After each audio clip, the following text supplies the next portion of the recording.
kehidupan setiap kami, keluarga kami bersyukur Tuhan buat hari ini kami masih bisa hidup, kami masih bisa beraktivitas, kami masih bisa beribadah, berkumpul di sini Tuhan untuk memuliakan nama-Mu dan untuk mendengar pesan-Mu Tuhan. Kiranya Tuhan berkati hamba-Mu yang tiada apa-apanya ini Tuhan, biarlah mulut bibir hamba-Mu ini kata sesuai apa yang Engkau mau, yang Engkau titipkan bagi setiap kami di sini.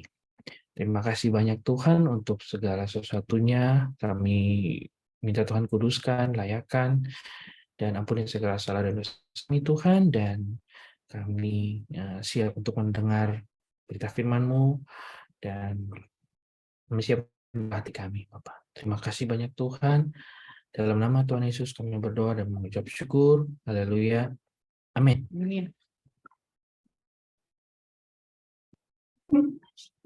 Ya. Shalom, Bapak Ibu, Saudara semua. Terima kasih untuk kepercayaan yang diberikan juga buat saya untuk sharing tentang firman Tuhan hari ini. Jadi beberapa hari lalu, ya bahkan sampai kemarin tuh saya masih terus bertanya gitu ya. Saya mau share apa Tuhan hari Sabtu gitu ya eh, dengan semua keluarga gitu, apa yang bisa saya share, apa yang Tuhan mau gitu. Dan Tuhan sampaikan satu hal saudara tentang hope atau harapan ya. Dalam hari-hari ini sih yang saya rasakan juga bagaimana harapan ini penting Bapak Ibu dalam berharap gitu ya, itu penting. Mungkin saya mulai dengan apa yang ada di sekitar kita Bapak Ibu, mulai dari berita-berita yang kita dengar di media TV, sosial media gitu ya. Semua yang kita dengar hari-hari ini gitu. Kita nggak apa namanya? Kita nggak bisa mungkin kita nggak bisa tahu semuanya Bapak Ibu, tapi apa yang dari informasi yang masuk ke pikiran kita semua gitu kita serap mau nggak mau ya. Dan bagaimana kita juga melihat selain keadaan dunia, kita juga melihat bagaimana keadilan, keteraturan di dalam negara kita sendiri. Belakangan ada banyak kasus-kasus Bapak Ibu ya yang sangat rumit gitu Bapak Ibu ya, tapi ya itu yang kita lihat, hal-hal yang kita temukan sehari-hari gitu. Bagaimana juga kalau Bapak Ibu dengar juga ya, Presiden kita juga sempat mengatakan bahwa tahun depan itu agak berat Bapak Ibu, bahkan kata-katanya kalau nggak salah gelap, ngomongnya gitu. Nah, jadi semua yang kita terima Bapak Ibu, semua yang kita lihat gitu ya, maksudnya ke depannya tuh nanti kayak gimana gitu, mungkin membuat kita ragu, membuat kita, "Wah, saya harus gimana?" gitu ya. Kalau orang yang berpikir logis dia akan langsung melakukan hal-hal, langkah-langkah kayak, "Oh, saya harus siapin uang, kayak saya harus," dan segala macam. Ya, tapi ada juga orang-orang yang ya ya udah kita tunggu aja apa yang terjadi gitu. Tapi terlepas dari itu semua, semuanya punya yang namanya harapan. Semua berharap bahwa ke depan itu akan lebih baik gitu. Nah, mungkin itu apa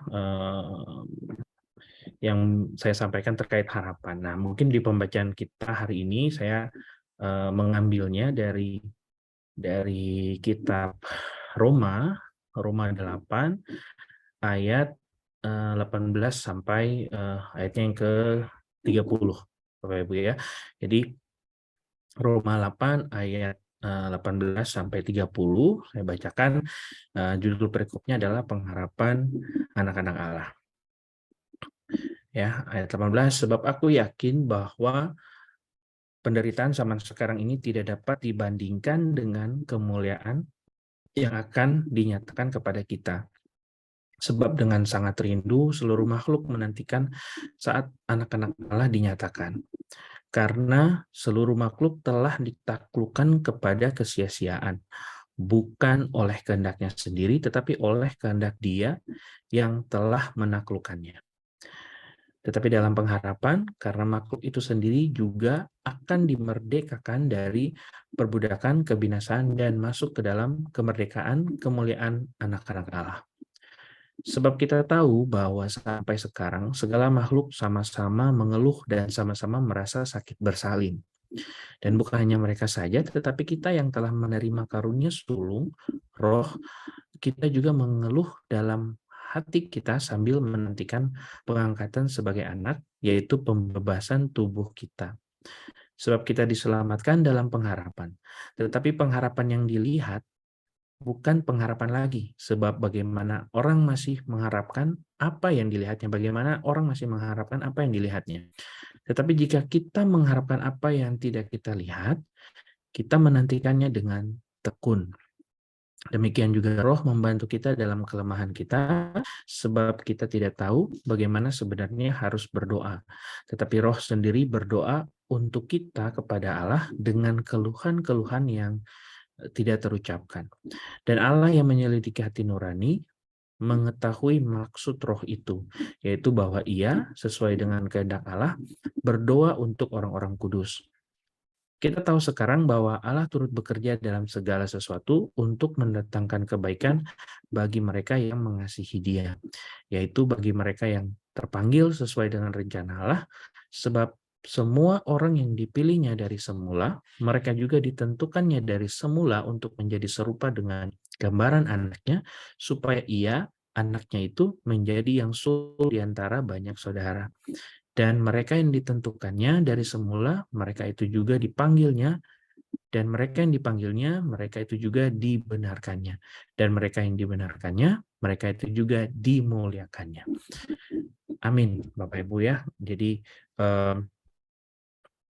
demikian pembacaan kita yang bisa saya sharingkan Bapak Ibu dari pembacaan kita gitu ya, dari ayat yang pertama di ayat 18, Rasul Paulus mengatakan bahwa dia yakin penderitaan zaman ini itu tidak dapat dibandingkan dengan kemuliaan yang akan dinyatakan kepada kita. Nah, mungkin kita bisa lihat penderitaan apa sih yang sudah kita alami saat ini yang paling, dan mungkin masih ada bekasnya, itu COVID. Kita mungkin ada yang udah pernah kena gitu ya Bapak Ibu ya. Tapi kita bisa lihat gitu bahwa walaupun kita hidup dalam penderitaannya dalam COVID ya, masa COVID, tapi kita lihat bahwa Tuhan tetap memelihara hidup kita sampai saat ini gitu ya. Jadi berbagai penderitaan tuh ya kan, selain sakit juga ada perekonomian kita juga, kriminalitas jadi tinggi. Kemudian ada cuaca ekstrim juga kemarin beberapa minggu lalu ya Bapak Ibu, baru pertama kali di rumah kami di Depok tuh ada hujan es. Saya nggak tahu di rumah Bapak Ibu ada juga nggak. Tapi itu kaget juga kita, wah hujan es. Zaman dulu tuh kayaknya jarang sekali ada hujan es, tapi sekarang kemarin tuh tiba-tiba muncul gitu Bapak Ibu ya, hujan es. Memang sebentar. Tapi yang apa yang difirmankan Tuhan ya kita tuh sepertinya sudah semakin jelas gitu Bapak Ibu ya. Bencana udah jadi kayak hal yang biasa. Tornado zaman dulu kayak tornado kayak gimana, sekarang kita bisa lihat gitu dekat gitu Bapak Ibu. Nah, tapi di sini juga Rasul Paulus ingin menyatakan juga bahwa walaupun penderitaan-penderitaan yang kita terima itu, kita harus ingat juga bahwa Tuhan tuh menjanjikan kita kemuliaan dalam hal ini adalah hidup kekal bersama dengan Tuhan. Jadi memang segala informasi tadi yang saya sampaikan itu bisa saja membuat kita goyang gitu ya, tapi dengan janji-janji yang Tuhan berikan kita bisa berharap sama Dia, dan pasti Tuhan akan memberikan yang terbaik. Tuhan akan menjawab semuanya tuh tepat pada waktunya. Jadi itu dari yang pertama. Kemudian kalau kita masuk lagi Bapak Ibu ya, di sini juga Rasul Paulus di ayat yang ke-20 menyatakan karena seluruh makhluk telah ditaklukkan kepada kesia-siaan bukan oleh kehendaknya sendiri tetapi oleh kehendak Dia yang telah menaklukkannya. Di sini kalau saya baca ini terkait dengan kejatuhan Adam dan Hawa. Dari saat Adam dan Hawa sehingga Tuhan menyatakan bahwa Hawa itu harus sakit pada saat bersalin, itu di ayat 22 gitu ya. Jadi bisa kita lihat bahkan dari awal penciptaan itu memang suffering atau penderitaan itu memang diizinkan Tuhan terjadi gitu dalam hidup kita untuk memproses memproses kita gitu Bapak Ibu ya. Itu yang bisa kita lihat. Dan bahkan di ayat yang 23 juga dikatakan bahwa dan bukan hanya mereka saja, tetapi kita yang telah menerima karunia surung roh, kita juga mengeluh dalam hati kita sambil menantikan pengangkatan sebagai anak, yaitu pembebasan tubuh kita. Artinya apa Bapak Ibu? Kita walaupun kita ikut Tuhan bukan berarti jaminan bahwa nggak ada penderitaan, dan kalaupun kita hidup kita sedang mengalami penderitaan, masalah, dan kita mengeluh atau tidak sabar, itu sebenarnya adalah sesuatu hal yang manusiawi Bapak Ibu. Jadi kita kadang bisa menyalahkan Tuhan gitu ya kalau kita sudah stres sekali, sudah artinya beban berat seperti itu, dan cenderung manusia tuh menyalahkan Tuhan gitu. Tapi yang harus kita tahu bahwa yang harus kita ingat bahwa semua penderitaan ini adalah proses gitu. Proses. Makanya supaya kita bisa terus bertahan dalam proses, kita perlu terus berharap sama Tuhan. Gitu. Jadi seperti itu Bapak Ibu. Kemudian di ayat-ayat berikutnya juga Rasul Paulus menyatakan bahwa tentang berdoa Bapak Ibu. Demikian juga Roh membantu, ayat 26, demikian juga Roh membantu kita dalam kelemahan kita, sebab kita tidak tahu bagaimana sebenarnya harus berdoa, tetapi Roh sendiri berdoa untuk kita kepada Allah dengan keluhan-keluhan yang tidak terucapkan. Nah, kalau ini saya sering sekali mengalami sendiri Bapak Ibu ya.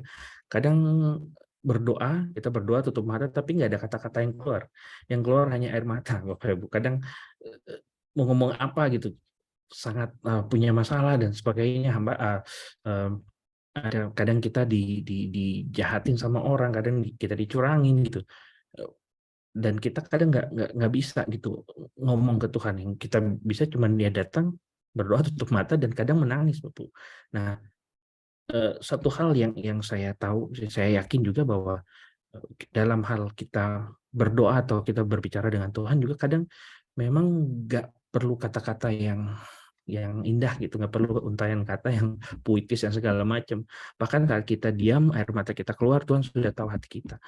Jadi ini yang selalu membuat saya dalam hal berdoa tuh saya bisa merasakan hadirat Tuhan. Karena saya betul-betul bisa tahu gitu, saya tahu dan saya yakin bahwa Tuhan tuh mengerti hati saya.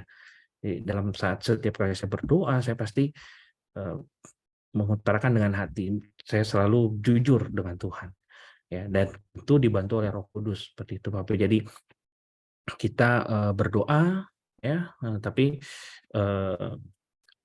yang penting itu dari hati kita juga, bahwa hati kita juga harus benar-benar pure, tulus gitu. Karena satu hal Bapak Ibu, kita nggak bisa menipu Tuhan gitu. Artinya kita nggak bisa ngomong Tuhan baik dan segala macam, tapi hati kita tuh lagi bermasalah, nggak bisa.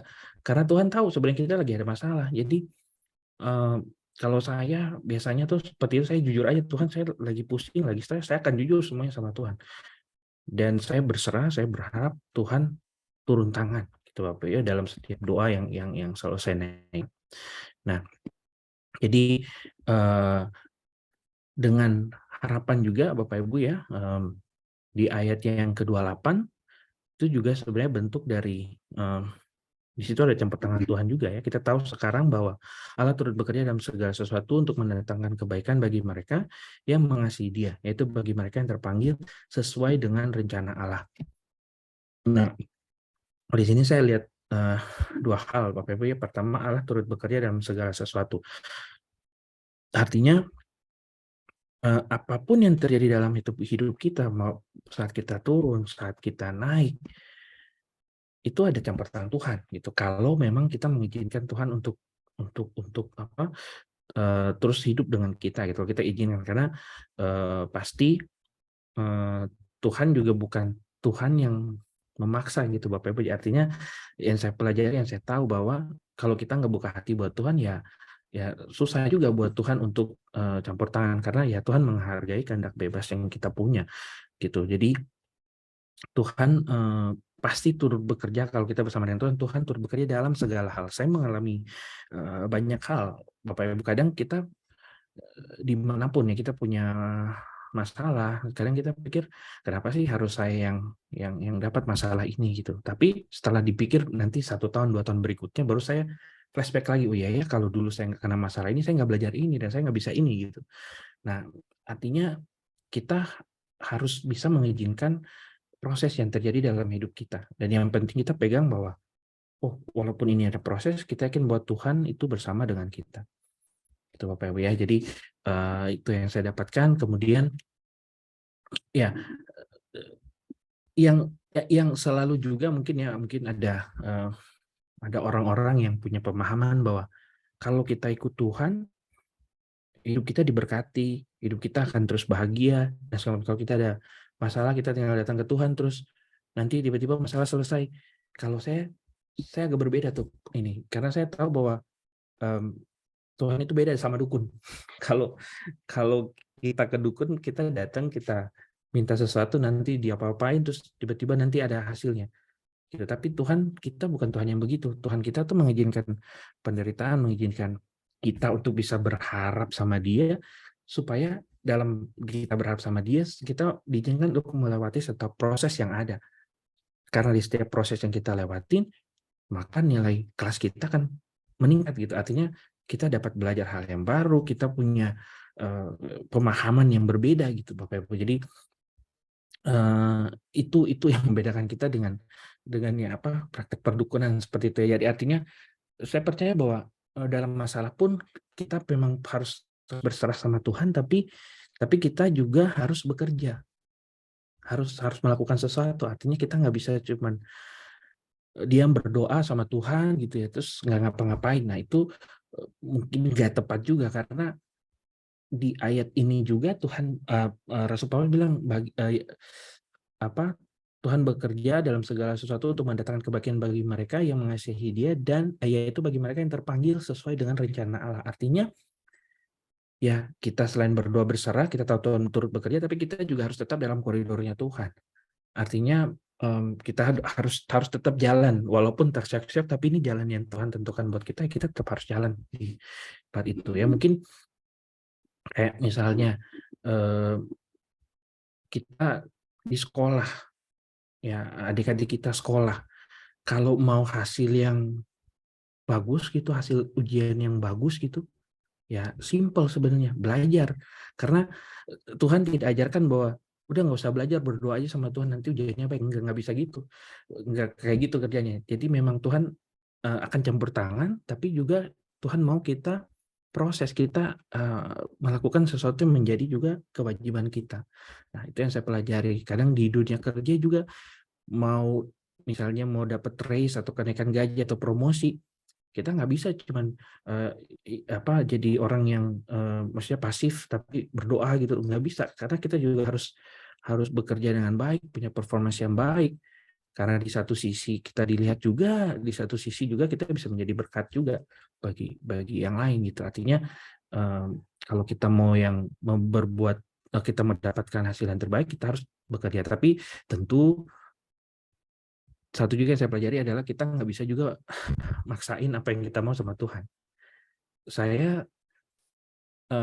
di tempat kerja saya itu beberapa kali, saudara, saya sempat dijanjikan misalnya promosi segala macam. Udah sepertinya sudah terlihat jelas gitu di depan mata. Tapi tiba-tiba orang lain yang naik. Nah, di satu sisi saya kecewa. Saya bilang, loh, Tuhan, apa salah saya? Saya sudah berbuat yang sebaik, the best gitu, dan ini tapi kok beda gitu hasilnya. Nah, ternyata Tuhan bukakan, dan Tuhan bilang ke saya beberapa tahun berikutnya, Tuhan bilang, waktu itu bukan waktunya kamu. Tapi setelah enggak hitung beberapa tahun sih, tahun depan saya lupa. Nah, Tuhan sekalinya berkati, Tuhan nggak kasih satu promosi, tapi lebih dari satu promosi Tuhan kasih buat saya. Tuhan kasih ini. Terus seakan-akan saya waktu berdoa saya bilang, sepertinya Tuhan ngomong seperti, nih saya berkatin, masih nggak percaya, kayak gitu. Ya, nah itu yang saya alami Bapak Ibu. Artinya kita juga harus percaya bahwa dalam proses itu Tuhan izinkan, terus juga kita harus berserah juga sama Tuhan, tapi tetap kita harus berjalan di koridor itu yang paling penting sih. Karena kalau kita di luar koridornya Tuhan, di luar rencananya Tuhan, ya nggak bisa Bapak Ibu, karena plan yang Tuhan, saya percaya bahwa semua yang Tuhan rencanakan itu yang terbaik dalam hidup kita gitu. Nah, kita lanjut lagi ke ayat 29 Bapak Ibu. Di ayat 29 itu dikatakan sebab semua orang yang dipilihnya dari semula, mereka juga ditentukannya dari semula untuk menjadi serupa dengan gambaran anaknya, supaya ia anaknya itu menjadi yang sulung di antara banyak saudara. Nah, artinya Tuhan Yesus gitu Bapak Ibu. Di sini mungkin yang saya dapatkan, artinya kita bisa belajar dari keteladanan Tuhan Yesus. Apa yang Tuhan lakukan semasa hidupnya, apa yang kalau kita dapat seperti ini, apa yang Tuhan mau kita lakukan. Seperti itu. Dan di ayat yang ke-30, pada akhirnya di situ menjelaskan bahwa mereka itu juga yang dimuliakan. Artinya setelah melewati semua proses, semua tantangan yang Tuhan izinkan terjadi dalam hidup kita, akhirnya kita bisa memperoleh kemuliaan untuk hidup kekal bersama dengan Tuhan. Nah, jadi mungkin yang bisa saya sharingkan Bapak Ibu beberapa poin yang saya rangkum ya dari pembacaan kita dan yang Tuhan bukakan bagi saya gitu ya. Yang pertama, penderitaan itu ada gitu ya. Artinya ikut Tuhan bukan berarti hidup tanpa penderitaan. Bahkan kita semua perlu pikul salib dan menyangkal diri. Ya, artinya kita harus sadar siapa diri kita yang sudah ditebus dengan darah yang mahal. Dan tadi disampaikan bahwa sejak zaman Adam dan Hawa juga manusia sudah menderita karena Tuhan izinkan itu terjadi. Gitu. Nah, kemudian poin yang kedua, dalam penderitaan itu sebenarnya kita secara otomatis kita berharap bahwa penderitaan ini akan berlalu atau berharap akan mendapatkan sesuatu setelah melewati penderitaan ini. Ya, artinya waktu kita menderita, kita jadinya ada berharap gitu Bapak. Artinya kita punya hope, punya harapan sama Tuhan. Kalau hidup kita fine-fine aja, ya mungkin kita akan cuek aja, ya hidup saya baik-baik saja, saya nggak perlu berharap toh setiap bulan saya digaji, saya bisa makan, saya bisa segala macam. Tapi saat kita diberi masalah, kayak saat Tuhan izinkan proses-proses itu terjadi dalam hidup kita, artinya kita secara otomatis berharap sama Tuhan. Tuhan, we need you gitu. Tuhan, kita perlu Tuhan. Ya, jadi kemudian poin yang ketiga yang bisa saya sharingkan Bapak Ibu adalah terkait dengan sikap dalam pengharapan. Ya, di ayat 26 tadi ya, terkait dengan berdoa gitu. Jadi kita berdoa dalam hal berdoa ya. Jadi dalam pengharapan kita berdoa dengan meminta keturunan Roh Kudus, karena saya percaya juga bahwa karena Tuhan tuh lebih mengerti diri kita daripada diri kita mengerti tentang diri kita sendiri gitu. Artinya kayak misalnya Tuhan tuh tahu apa yang kita perlu. Maka Tuhan akan memberikan seperti yang kita perlu gitu. Kadang kita mau A, mau B, mau C, mau D, tapi Tuhan enggak, kamu nggak butuh itu, yang kamu butuh ini, dan itu biasanya paling tepat. Nah, jadi dalam hal berdoa kita juga minta tuntunan Roh Kudus ya, supaya kita bisa mengucapkan atau berdoa sesuatu yang memang Tuhan juga nyambung gitu frekuensinya Tuhan. Nah, kemudian juga adalah dalam pengharapan juga di ayat 28 kita tahu bahwa Allah turut bekerja dalam segala hal ya, dan seterusnya. Artinya di situ dua hal tadi, kita yakin bahwa Allah bekerja dalam segala hal, dalam segala proses yang kita lewati, dan kita harus tetap dalam koridornya Tuhan. Artinya kita bekerja sesuai dengan panggilan dan rencana Tuhan.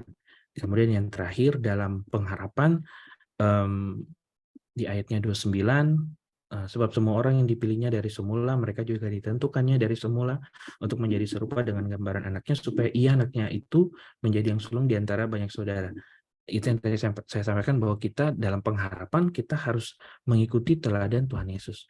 Saya Saya nggak tahu dulu itu ya Bapak Ibu sempat tren ada gelang, kalau Bapak Ibu masih ingat ada gelang namanya WWJ. Ada tulisannya WWJ, What Would Jesus Do? Dulu sempat di anak muda, di kalangan anak muda itu sempat itu tren sekali.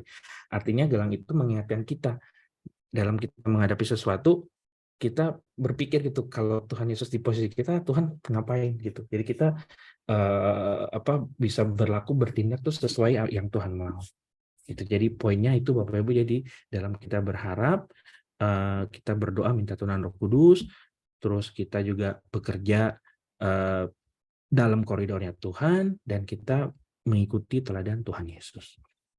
Nah, mungkin itu yang bisa saya sharingkan Bapak Ibu di hari ini, itu yang saya dapatkan, yang Tuhan bukakan untuk dipesan bagi kita semua. Ya, jadi semoga melalui firman Tuhan ini, sharing firman Tuhan ini, kita semua diberkati dan kita bisa menjadi lebih baik lagi dalam Tuhan kita. Oke, terima kasih Bapak Ibu. Kita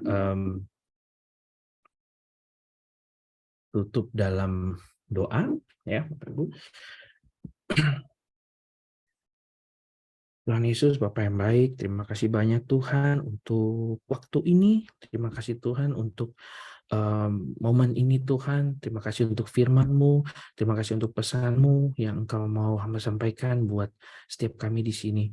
Bapak, kiranya dalam setiap kehidupan kita, penderitaan apa yang kami hadapi Tuhan, kiranya kami punya harapan, kami tidak pernah kehilangan harapan dan harapan hanya kepada Engkau Tuhan. Kami juga mau belajar bahwa dalam pengharapan kami minta tuntunan Roh Kudus, kami berdoa dan kami juga hidup dalam koridornya Tuhan, dan kami belajar juga bahwa kami harus terus mengikuti teladan Tuhan. Ya, terima kasih Bapak untuk semuanya ya Bapak, dan kiranya Tuhan dalam detik ke depan, menit ke depan, setiap jam-jam berikutnya Tuhan, setiap langkah hidup kami nggak mau jauh dari koridor-Mu, kami mau terus Tuhan pegang tangan kami dan membantu kami dalam setiap hal yang perlu kami hadapi, setiap keputusan-keputusan yang perlu kami buat, karena kami percaya bahwa dengan Tuhan, bersama dengan Tuhan, semuanya akan menjadi yang terbaik. Kami ingin Tuhan semua rencana-Mu, semua apa yang Engkau sudah planningkan sejak kami lahir dan ke dunia ini Tuhan, apa yang peran kami di dunia ini Tuhan, kami percaya bahwa semua itu akan tergenapi dan indah pada waktunya. Terima kasih banyak Tuhan, ini hidup kami serahkan semua ke dalam tangan-Mu. Dalam nama Tuhan Yesus kami berdoa mengucap syukur. Haleluya. Amin.